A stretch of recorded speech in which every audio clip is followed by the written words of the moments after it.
Thought Series Media Group. Welcome to another reading of Media.Confessions. Open your mind and enjoy.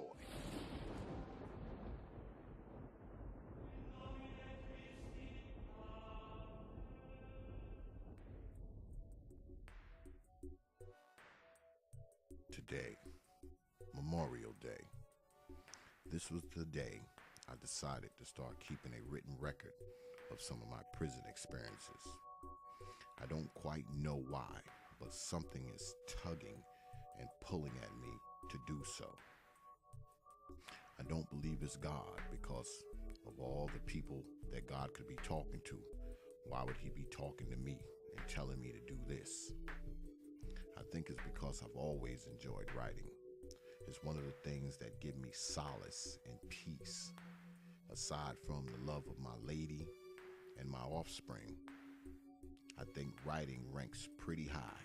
Yes, pretty high indeed. However, today just seemed like the day to begin this. I look around the dorm, filled with 60 men. Everyone seems festive and happy, almost as if we all have cause to celebrate. Maybe it's because today, at the mess hall, we were served a special lunch of hamburgers, hot dogs, beans, potato salad, etc. We were allowed to bring it back to the dorm. Usually, you just whoop down your food at the mess hall in record speed, and you're out the door.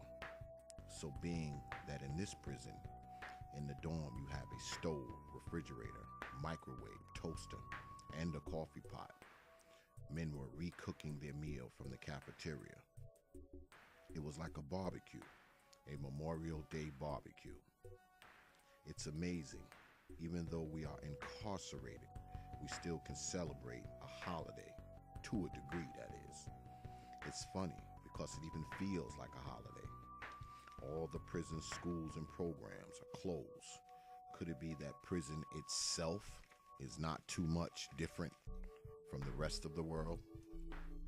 I sit down and I feel like I should be sad or mad even, just thinking about spending another holiday away from the people and the things that I care about. But something won't let me. Now, me being a man of sound mind, or at least I think so, I know that it's some power or will which propels us to think and feel one way or another. Just that I can't help wondering if I've become institutionalized to some degree. Or, on the other hand, should it be normal to accept prison for what it is? Or should I spend my whole stay here bitter and resistant to the system that confines me? Even though my confinement is hardly that confining at all. There are no cells here. You are free to come and go pretty much at will. Of course, there are limitations to this freedom. Although it is a far cry from the maximum security layover station for incoming state inmates downstate, located in Fishkill. This is usually where you are processed and given your inmate number, along with your state-issue property, such as clothes, shoes, and underwear. A very structured environment that was. Talking about confinement. 19 hours out of every day, you are confined. Not in a cell, but in a cell made to look like a room. 3 showers per week, if you're lucky, are allowed. Mealtime is mandatory. You are marched down to the mess hall in formation like an army. Face front, hands to your side, button your shirt, no talking, tie your shoes. These are the things that are barked at you on a regular daily basis. You have absolutely no identity of your own. If I didn't know any better, I would have thought I was in a boot camp. Every single need you have must be requested. An envelope, a pencil, a pen. Things that you normally took for granted are now treated as special privileges. If you are not mentally suited for life in a structured environment, this place will definitely expose it. You're held there usually about a month or two, as I was. One phone call limited to 5 minutes is all you receive while you're there. Even upon making your one phone call, orders are barked at you. No talking, 5 minutes, you're on the clock.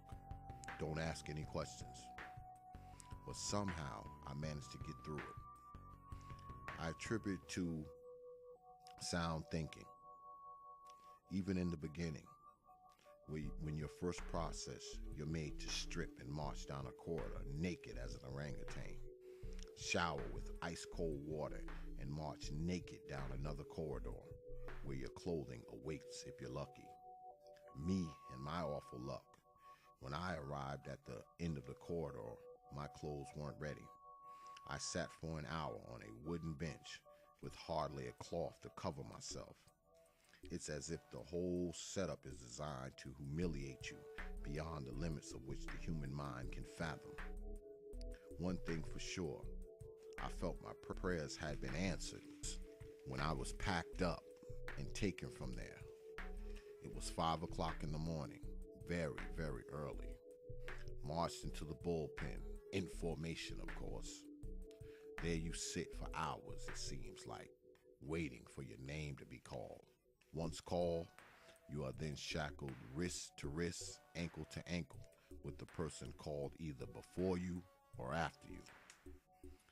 Once this brigade of inmates are all chained and ready to go, it's on to the bus. Now everyone on the bus is going to the same place. Just like a regular bus, this one too has many stops. My destination, however, was Franklin County, located in the outskirts of Malone, New York, an 8-hour bus ride that felt like 80. Even though I must admit the scenery along the way was impressive. The sprawling cliffs and rocks covered with sheets of ice that had melted and froze just to have melted and froze again. These scenes seemed to have an effect on me as I stared out the window at the snow-covered landscape. As the bus made pit stops along the way at a few of the rest stops and diners, it made me realize that no matter what happens to us so-called condemned men, the world continued to move at its regular pace. Riding along the highway, taking in the beautiful panoramic views, seeing people travel and going about their daily lives, for a moment you almost feel free. Even this rolling prison couldn't keep the sights and sounds of the world out. So after taking in all of these places and things that I've never seen before, the bus arrived at our stop. It was midwinter, and the temperature was an ear-numbing 20 below zero, accompanied by 40-mile-an-hour horizontal winds and constant pelting of snowfall. As I stepped off the bus, I remember saying, "Damn, this must be hell." Now, I had believed in my mind that I had been truly delivered to Sodom and Gomorrah. In my eyes, this place had been condemned by God himself. So I had arrived to the place where I was sure I would remain until my release.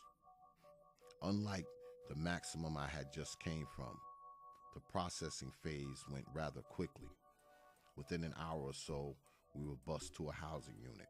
After being fed, we were given our assigned beds, and our long journey to this faraway place was finally ended. After making my assigned bed and organizing what little property I had, all I wanted to do was shower and sleep, especially because it had been a long day. It had been a few days since I had showered at Downstate. Boy, that shower made me feel alive again. I must have stayed in there for an hour. For a month, my showers were 2 or 3 times a week and a maximum of 5 minutes. I don't think I've ever appreciated water and soap more than I did at that moment. That next day was an experience, to say the least. 8 a.m., Saturday morning, GI Day, General Inspection. This is when all the new arrivals were abruptly introduced to Mrs. McCarville. To say this person is neurotic would be an understatement. Every speck of dirt, dust, lint, even down to the most minuscule amount of debris, this lady could spot it. I ended up cleaning my cubicle 3 times before it had passed her inspection.